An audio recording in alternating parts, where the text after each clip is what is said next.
에스겔서 32장 내용을 통해서 보면은 애굽 심판에 대한 그 내용을 바로 슬픈 노래 애가 형식을 빌어서 바로 심판에 대한 메시지가 소개가 되고 있습니다.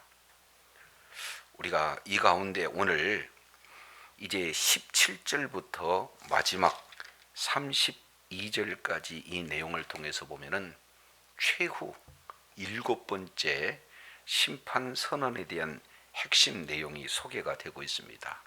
이 내용을 통해서 보면은 애굽은 굉장히 아름답고 주변 나라에 어떤 나라와 견주어서도 비교할 수 없을 만큼 뛰어난 나라가 애굽이었다. 그런데 이 애굽이 멸망당했을 그때 당시 이제는 아예 먼저 칼에 죽임을 당한 그런 자들이 스올에 내려갔어요.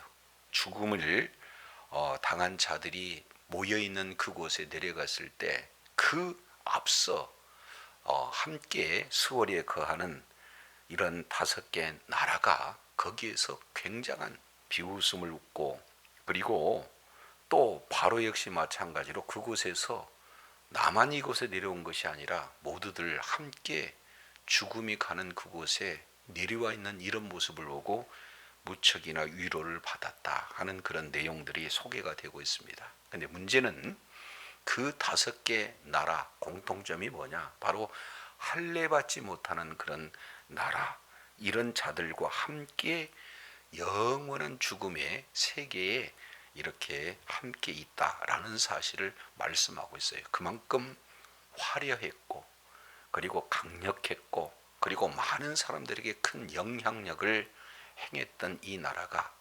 완전히 패망해서 결국에는 스올에서 이런 비웃음을 조소를 당할 수밖에 없는 그런 상태로 전락됐다 하는 애굽 심판에 대한 내용이 오늘 본문에 자세히 소개가 되고 있습니다. 자, 그 중에 17장 1절 이 심판 예언이 선포되는 그 시기에 대해서 17절 내용을 통해서 보니까 12해 어느 달 15째 날에 여호와의 말씀이 내게 임하여 이르시되, 이렇게 표현하고 있습니다. 이미 남유다는 이제는 바벨론에 의해서 패망했어요. 그리고 패망된 이후에 하나님의 말씀이 임했는데 그 말씀이 선포되어지는 대상이 누군가 하는 내용을 봤더니 18절에 인자야 애굽의 무리를 뭐해라는 것? 애굽의 무리를 위해서 슬피 울라는 것. 이게 무슨 얘기입니까?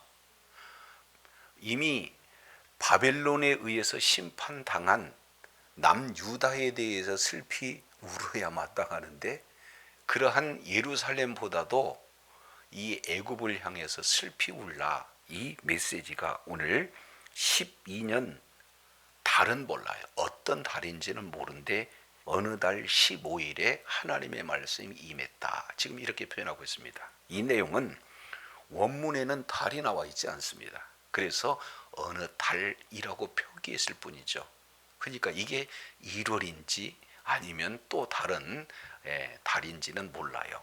그렇기 때문에 번역 서마다 이 어느 달, 이 부분에 대해서 참 이렇게 해석하는 것이 조금 차이가 있기는 해요. 그러나 12년 어느 달 15일 이 내용을 시간의 순서 내용을 통해서 보면은 바벨론에 의해서 유다가 이미 패망된 시간이 지난 경과된 그때 하나님의 말씀이 임했다. 그래서 이 대상은 애굽의 무리를 위해서 슬피 울라는 거예요. 여기서 애가라고 하는 것은 어디에서 잔치집에서 불려지는 내용은 아니겠잖아요. 그러면 어디에요?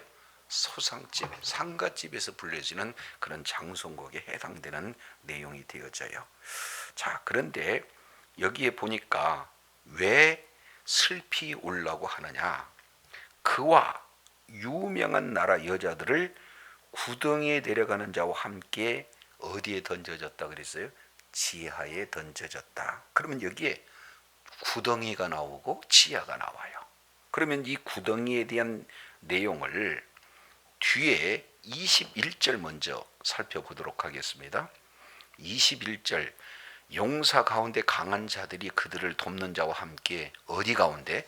스올 가운데. 그러니까 이 스올 그리고 구덩이 같은 개념으로 쓰여집니다. 스올은 여러분 잘 아시겠지만 할례를 받은 자든 할례를 받지 않는 자든 죽음 이후에 죽는 영혼이 가는 장소가 어디예요? 스올이에요.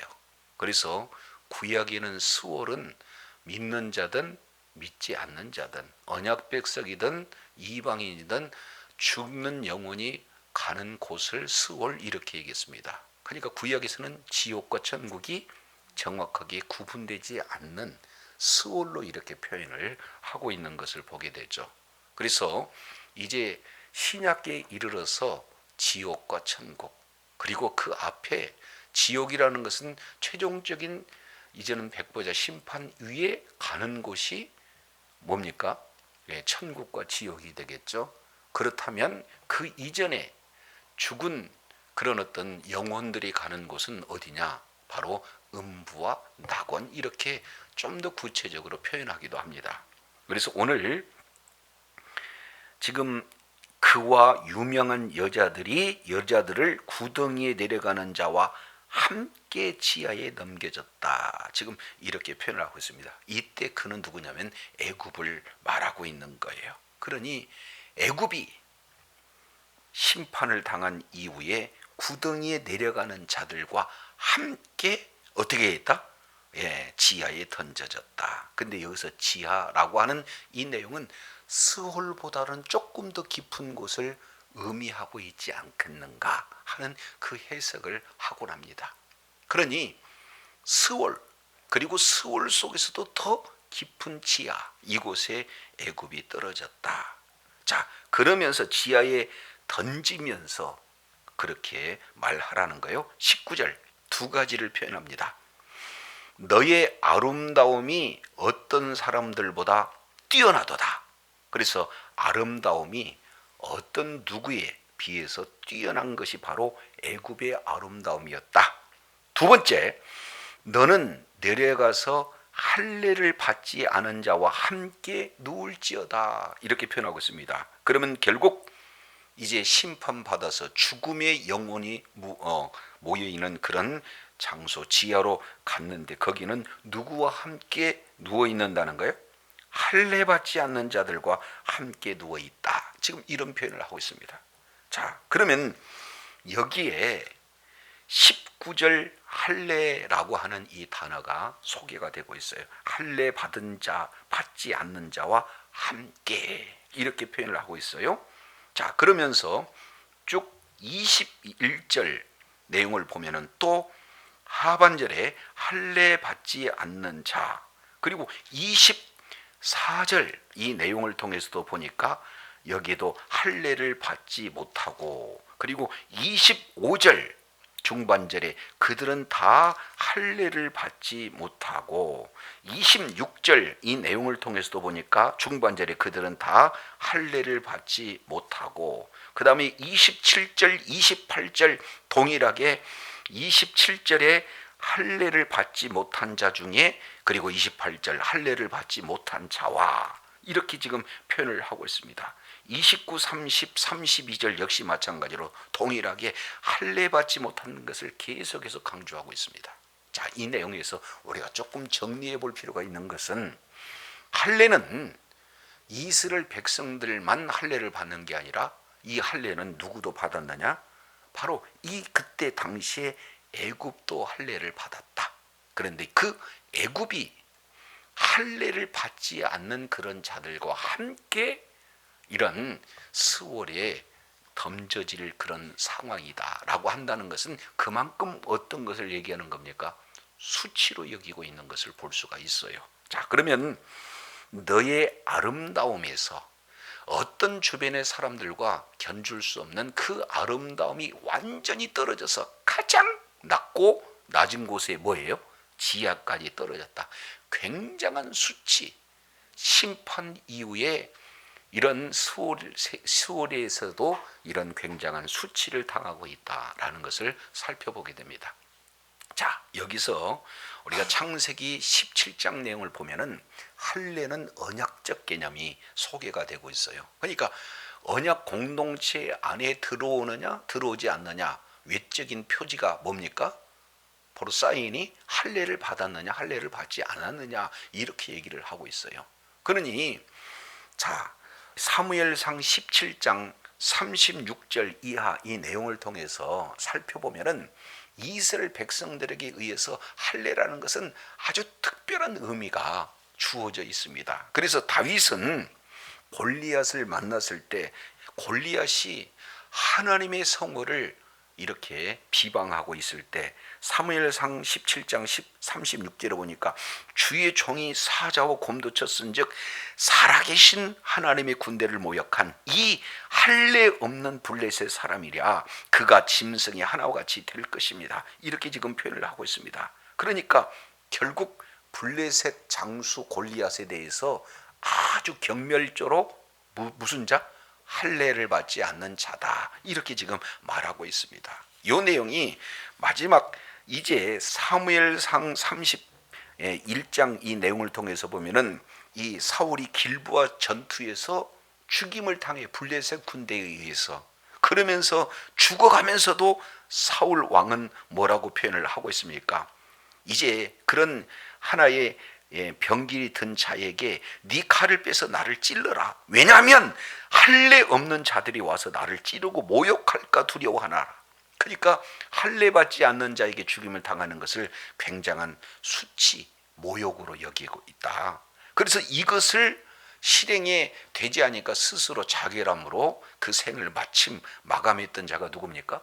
사울이에요. 그러니까 다윗도 당시대의 사울도 할례 받지 않는 자 이것은 그와 함께 있는 것을 굉장히 수치로 여겼다 그 말이죠. 이런 것처럼 애굽 역시 마찬가지로 할례를 받았는데 이스라엘 할례와 의미와는 좀 달라요. 그럼에도 불구하고 그 아름다움이 주변의 모든 어떤 누구보다도 뛰어났던 그 아름다움에서 완전히 전락해가지고는 할례 없는 자들과 함께 논다. 그만큼 수치 자리에 넘어간다. 이렇게 표현을 하고 있습니다. 자, 그런데 그 내용이 20절에 자 이제 에스겔서 32장 20절 내용을 통해서 보면 그들이 죽임을 당한 자 가운데서 엎드려질 것이며 그는 칼에 넘겨진 바 되었은즉 그와 그의 모든 무리를 끌지어다 이렇게 표현하고 있습니다. 그러니까 결국 살육 땅에서 죽은 그런 어떤 자들이 있는 그곳에 동일하게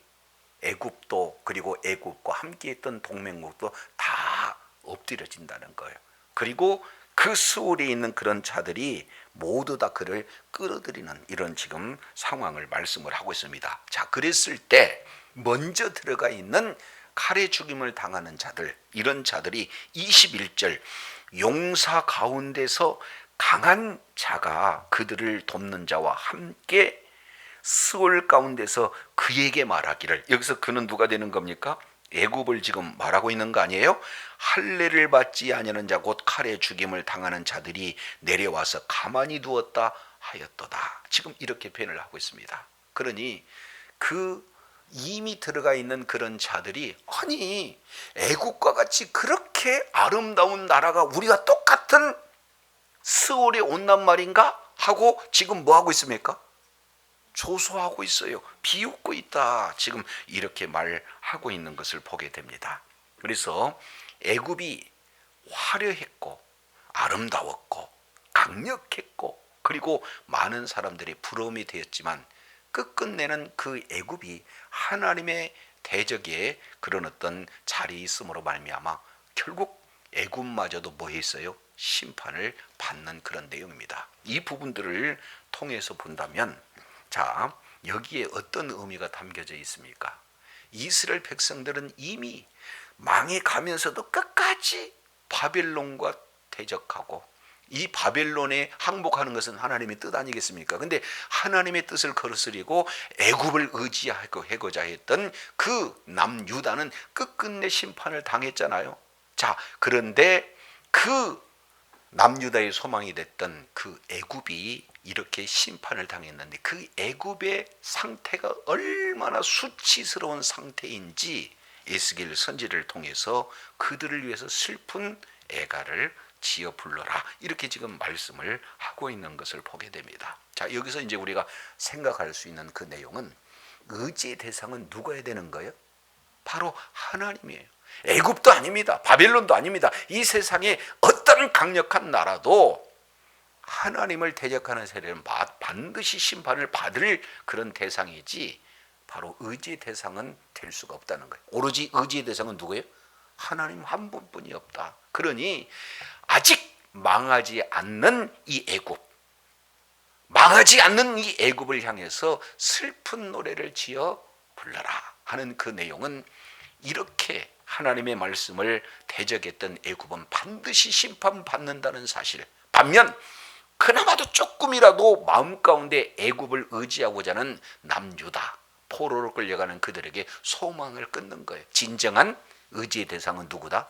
하나님이시다. 이것이 애굽 향한 그런 슬픈 노래를 지어 부른 하나님의 그 이유이기도 합니다. 자, 이어서 17절부터 21절까지 애굽의 아름다움이 가장 수치스러운 그런 심판을 통해서 의지의 대상은 바로 애굽이 될 수가 없고 하나님이시다 라는 이 메시지를 우리들에게 교훈으로 주셨다면, 자 22절부터 30절까지 이 내용은 이제 똑같은 공동 운명에 처해 있는 주변 5개 나라에 대해서 이렇게 소개를 하고 있습니다. 자, 이 내용을 통해서 보면은 여기에 계속해서 반복되는 단어가 소개가 되고 있어요.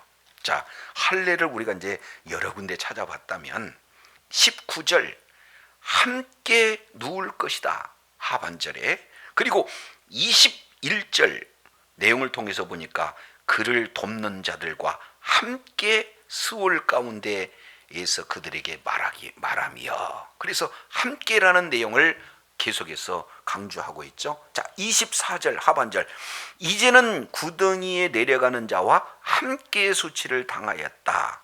25절 하반절, 이제는 구덩이에 내려가는 자와 함께 수치를 당하였고, 그리고 27절 상반절에 이미 엎드려지는 용사들과 함께 누운 것이 마땅하지 아니하느냐. 28절 칼에 살육당한 자와 함께 누우리로다. 29절 함께 30절 함께 계속 뭐 하는 거예요?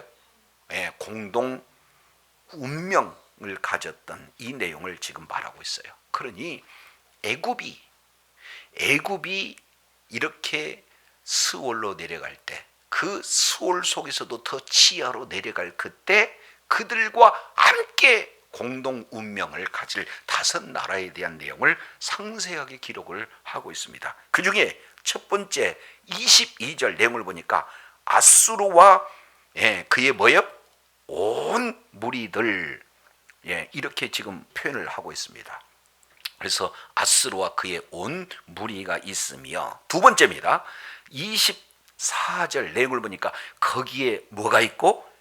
엘람이 있고, 그리고 쭉 넘어가서 26절 내용을 보니까 거기에 메섹과 두발이 있고, 그리고 29절 내용을 보니까 거기에 에돔 곧 그 왕들과 그의 모든 고관들이 있으며, 그리고 30절도 보겠습니다. 거기에 중임을 당한 자와 함께 내려간 북쪽 모든 방백과 모든 시돈 사람이 있으며, 그곳에 있는 크게 5개 나라에 대한 내용을 이렇게 소개를 하고 있어요.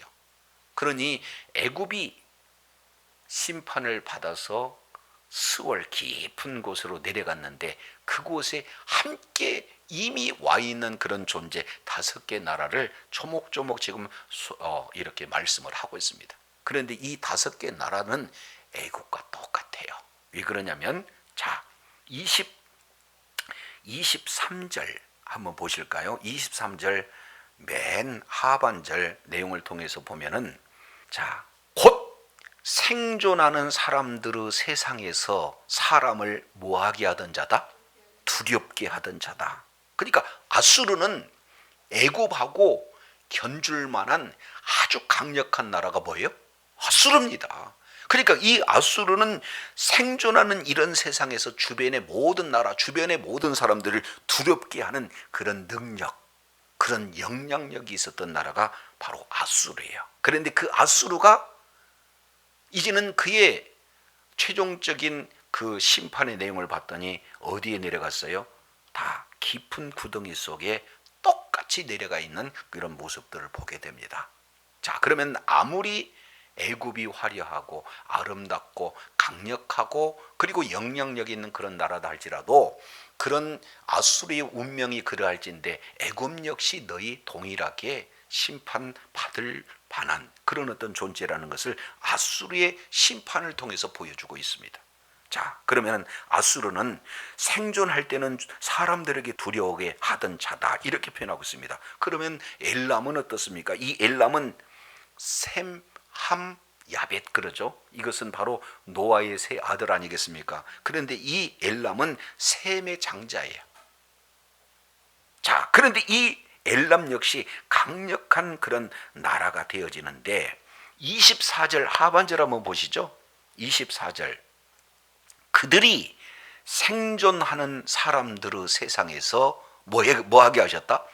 두렵게 하였다. 그런데 이제는 구덩이에 내려가는 자와 함께 수치를 당했다는 거예요. 그러니까 아수르가 강력한 영향력을 행하는 그런 자리에 있지만은 낮은 자리에 이제 내려가서 수치를 당한 것과 똑같이 엘람 역시 마찬가지로 세상에서 많은 사람들에게 두려움을 주는 존재가 있지만 지금은 수치를 당한다 이렇게 표현하고 있습니다. 자, 그러면 뒤에 보겠습니다. 26절 세 번째 등장하는 나라가 누굽니까? 메색 그리고 두발 그의 모든 무리들이 거기 있었다 이렇게 표현하는데 26절 하반절도 또 보시죠. 26절 하반절 내용을 보니까 그들이 생존하는 사람들의 세상에서 뭐하게 하셨으나 두렵게 하였으나 똑같이 많은 사람들에게 두려움을 주는 존재였다라는 것을 지금 말하고 있는 것을 보게 됩니다. 자, 그래서 27절 마저 보시죠. 하반절 내용을 보니까 27절 하반절 생존하는 사람들의 세상에서 용사의 두려움이 있었던 자도다. 이것이 바로 메색 그리고 두발 그런 자들에 대한 내용. 그만큼 영향력을 행하던 그런 나라였어요. 그런데 그 영향력을 행하던 나라가 어떻게 돼요? 결국에는 수월에 빠져서 수치를 당하는 그런 자리에 지금 임해 있다. 이렇게 지금 말씀을 하고 있습니다. 자, 그러면 네 번째 29절 에돔을 한번 보시죠. 거기에 에돔 곧 그의 왕들과 그의 모든 고관들이 있으며 그들이 강성하였으나 칼에 죽이면 당한 자와 함께 있겠고 할례를 받지 못하고 구덩이에 내려간 자와 함께 누우리라. 그러니까 평상시에는 어떤 나라였습니까? 망하기 전에는 강성한 나라였는데 지금 현재는 할례 받지 못하는 그런 자들과 함께 노는 수치의 자리로 완전히 추락되었다, 떨어졌다. 지금 이렇게 표현하고 있습니다. 다섯 번째 30절 내용을 통해서 보면 거기에 죽임을 당한 자와 함께 내려간 북쪽 모든 방백과 모든 시돈 사람이 있으며 그들은 본래는 강성하였으므로 두렵게 하였다. 그러나 이제는 부끄러움을 품고 할례 받지 못하고 칼에 죽임을 당한 자와 함께 누웠고 구덩이에 내려가는 자와 함께 뭐를 당했어요? 수치를 당했어요. 바로 이 다섯 나라는 공통적이 뭡니까? 강성한 나라, 주변의 사람들을 두렵게 하는 나라. 근데 지금 현재는 어떻습니까? 공통적으로 수치를 당했습니다. 얼만큼 수치를 당했습니까? 죽어서 간 곳 스올에 할례 받지 못한 그런 자들과 함께 누운 그러한 아주 추락한 상태로 수치를 당한 가운데 있다라는 것을 이렇게 살펴보게 됩니다. 자, 여기서 우리 주님은 저와 여러분에게 어떤 교훈을 주시고자 하는 겁니까? 이 세상에서 강력한 그런 나라, 이 세상에서 강력한 기업, 명성이 뛰어난 개인, 모든 많은 사람들로 하여금 부러움을 대상을 사고 있는 개인이든 기업이든 나라가 됐든지 하나님의 반대편에 서 있는 모두들은 다 하나님이 부르실 때 어떻게 돼요? 결국에 수치를 당하는 자리에 모두 다 한 공동체, 한 운명체로 놓여져 있다라는 사실을 정확하게 보여주고 있습니다. 자, 그렇다면 이제 이 세상에서 살아가는 동안 그러면 우리는 어떻게 해야 되겠습니까? 많은 사람들이 부름이 되는 건 좋지만 하나님과 관계가 없는 상태에서 부러움, 이 내용은 그 죽음은 뭐예요? 똑같다는, 히브리서 9장 27절 보면은 사람이 죽는 것은 저간이죠. 그 이후에는 반드시 뭐가 있다는 거예요? 심판이 있다는 겁니다. 그러니 하나님이 주신 구원의 자리, 영생의 자리 있지 아니하고 심판의 자리 있으면서 이 세상에서 화려한 명성, 이 세상에서 많은 사람에게 영향을 행사하는 것, 이 세상에서는 뭔가 부러움이 대상이 될 수 있지만 죽음 이후는 아주 수치스러운 그런 자리로 떨어진다는 사실을 오늘 예수겔 선지자는 경고하고 있다, 그 말이죠. 세 번째 우리가 살펴볼 수 있는 내용은 31절 32절, 여기는 애굽에 대한 내용들을 말씀을 하고 있습니다. 자, 31절, 바로가 그들을 보고 그 모든 무리로 말미암아 뭐를 받을 것이다? 위로를 받을 것임이라. 칼에 죽임을 당한 바로와 그의 온 군대가 그러하리로다, 주 여호와의 말씀이니라. 그러면 결국 뭐예요? 죽어서 스월에 떨어져 봤더니 당신도 와 있어? 아니, 당신 같은 그런 대단한 나라가 이 스월에 왔단 말이야? 그러니까 혼자 혼나는 게 아니라 나보다 더 뛰어난 그런 존재들이 오는 그 자체가 위로라는 거예요. 아니, 하물며 애국과 같이 그렇게 아름다운 나라, 애국과 같이 많은 사람이 부러움을 샀던 그런 나라가 오니까 이미 떨어져 있는 그 자들이 위로를 받는다는 거예요. 이거 참 기가 막힌 그런 내용 아니겠습니까? 그러면 예수 그리스도를 믿는 믿음을 가진 저와 여러분에게 진정한 위로는 어떤 내용인가요? 자, 우리 이제 한 군데 찾아보도록 하겠습니다. 요한계시록 한번 찾아보도록 하시죠. 7장입니다. 요한계시록 7장. 하나님께서 우리를 부르시면 그 부르심에 누구도 한가할 수가 없어요. 부르심에 다 순종할 때가 있다. 자, 이렇게 지금 말하고 있는데, 자, 7장 15절. 그러므로 그들이 하나님의 보좌 앞에 있고 또 그의 성전에서 밤낮 하나님을 섬김에 보좌에 앉으시니가 그들 위에 장막을 치시리니. 그러면 하나님께서 장막을 치시니까, 자, 여기에 그들은 다시 줄이지도 아니하고, 그리고 그들은 다시 목마르지도 아니하고, 그들은 다시 해나 아무 뜨거운 기운에 상하지도 아니하리니, 줄이지도 목마르지도 상하지도 아니한다. 완전한 하나님의 보호 가운데 있다는 거예요. 왜 그럴까요? 17절, 이는 설명하고 있기를 보좌 가운데 계신 어린 양이 그들의 목자가 되사 생명수 샘으로 인도하시고 하나님께서 그들의 눈에서 그의 모든 눈물을 뭐 해주실 것이다? 끝까지 생명수 샘으로 이끌어 주신다. 목적지로 우리를 이끌어 주시고, 거기에서 정말로 하나님 때문에 울고불고 했던 그 눈물을 우리 주님은 더 이상 뭐예요? 흘리지 않도록 눈을 씻겨 주신다는 거예요. 예수 믿는 것 때문에 고난당하고, 예수 믿는 것 때문에 오해당하고, 예수 믿는 것 때문에 박해당하고, 그러면서 흘렸던 그 눈물 우리 주님은 친히 닦아주신다. 그러니 진정한 위로는 누가 되어야 되는 겁니까? 바로 예수 그리스도, 우리 하나님의 위로만이 진정한 위로가 되어진 줄로 믿습니다. 아니, 내가 죽어봤더니, 내가 떨어져 봤더니, 저 사람도 왔는데, 이것이 무슨 위로가 되겠어요? 진정한 위로는 오로지 하나님의 진정한 위로만이 우리의 위로가 되어질 줄로 믿습니다. 이것을 이게 요한계시록 21장 4절에는 이렇게 표현을 하고 있습니다.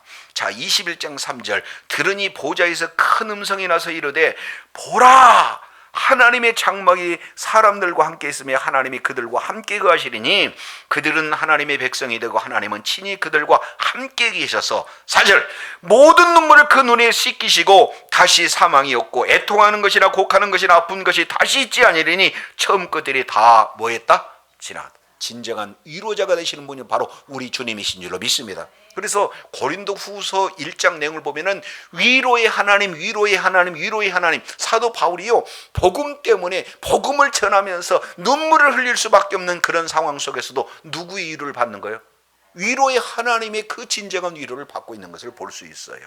그러니 이제 스월에 내려가서 사람 때문에 받는 이 위로는, 이것은 뭡니까? 이건 저주예요.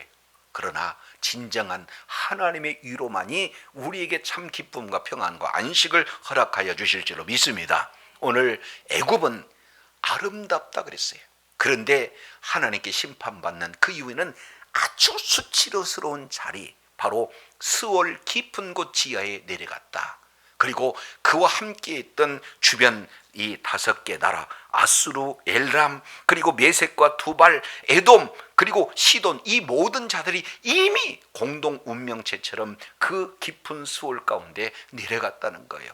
자, 그러면서 정말로 이제 31절 내용을 봤더니 그 속에서 위로를 받고 있는 내용을 오늘 소개하고 있습니다. 그래서 크게 세 가지, 진정한 이런 죽음과 사망과 이런 죄악에서 건져내 주실 수 있는 유일한 우리의 바로 보호자, 우리의 의지할 대상은 누구뿐이다? 하나님뿐이 없다. 그리고 이 세상에서 아무리 아름답고 아무리 화려하고 아름다운 그런 선한 그런 영향력을 행했다 할지라도 하나님과 관계가 맺어지지 않는 모든 자들은 하나님이 부르실 때 어떻게 돼요? 최종적인 심판이 임하게 된다. 그리고 그 심판받는 이후에 진정한 위로자는 바로 우리 하나님이시다라는 이런 내용을 통해서 우리가 큰 교훈을 받습니다. 그래서 저도 여러분도 날마다 삶의 여정 속에서 돈을 의지하기보다는 하나님을 의지하시기 바랍니다. 명예가 권세, 모든 건강, 이 세상에 주는 이 그 위로는 잠시 잠깐 우리를 보호해 주고 지켜줄 뿐이에요. 그러나 끝까지 우리를 구원해 주실 분은 바로 예수 그리스도 한 분인 줄로 믿으시기를 바랍니다. 그리고 진정한 승리는 어떻게 해요? 이 땅에서 결정되는 게 아니다 그 말이에요. 이 땅에서 아무리 화려하고 많은 영향력을 행사한다 할지라도 하나님의 때 하나님이 부르시면 모두 다 심판을 받을 수밖에 없다는 거예요. 가장 화려하고 아름다웠던 그곳이 가장 낮고 천한 그곳에서 영원한 수치받는 그곳이 바로 하나님과 관계하지 않는 영원한 수월에서 이루어진다는 사실을 저와 여러분 기억하시고, 예수 그리스도를 믿는 믿음으로 말미암아 이제는 심판에서 벗어나고 영원한 구원이 되시는 주님의 인도를 받는 복된 은혜가 있어야 될 줄로 믿습니다. 그래서 예수 그리스도를 믿는 믿음으로 우리가 살아갈 때 여러 가지 사람들로 돈으로 또 여러 가지 환경 속에서 잠시 잠깐 주어지는 그런 위로는 슬픔에서 온전히 위로가 될 수가 없습니다. 진정한 위로는 바로 우리 하나님이 되신 줄로 믿습니다. 그래서 주님 오시는 그날까지 진정한 위로자가 되신 주님의 인도를 따라 최종적인 목적지 바로 하나님과 영원토록 함께 사는 우리 주님이 친히 오셔서 눈물을 닦아주시고 처음 있던 것 모든 것 다 지나가는 더 이상 애통한 일이 없는 하나님과 함께 동행하며 하나님 앞에 예배하며 하나님 앞에 영광 돌리는 축복의 통로가 되어 하나님께 영광 돌리는 주의 사랑하는 자녀들이 다 되시기를 예수 이름으로 축원합니다. 기도하겠습니다. 하나님 아버지, 오늘 에스겔서 32장을 마무리하면서 이제 33장부터는 이스라엘의 회복에 대한 내용이 소개가 되고 있는데, 회복하기 이전에 아주 강한 이런 죄악상을 잘 이렇게 우리 주님이 보여주시고, 마치 어둠이 깊으면 깊을수록 여명이 이제는 아침 태양이 밝아오는 것처럼 이제는 애굽의 최종적인 심판을 아주 그 주변 5개 나라의 그런 가장 수치스러운 모습을 보여주면서 이것은 곧 이스라엘의 회복과 연결시켜 이렇게 살펴보게 됩니다. 주님, 정말로 진정한 의지의 대상은 오로지 주님뿐이 없음을 고백합니다. 더 나아가서 이 세상에서 성공이 최종적인 성공이 아니라 주님 앞에 바로 섰을 때 이제 구원과 심판이 온전히 이루어지고 수치를 당하지 않고 하나님을 찬양하며 하나님과 동행하는 최후의 승리자로 하나님 앞에 영광 돌리게 하여 주시옵소서. 진정한 위로자는 우리 주님인 줄로 믿습니다. 어떤 상황 속에서도 주님의 진정한 위로를 받아 끝까지 주님의 인도함을 따라 최종적인 목적지 하나님의 나라에 이르고 하나님 나라에서 우리 하나님의 진정한 위로가 이제는 온전히 이루어져 하나님 앞에 귀하게 쓰임받고 주님께 영광 돌리는 주의 사랑하는 자녀들이 다 되어지도록 은혜를 더하여 주시옵소서. 우리 구주 예수 그리스도 이름으로 기도드립니다. 아멘.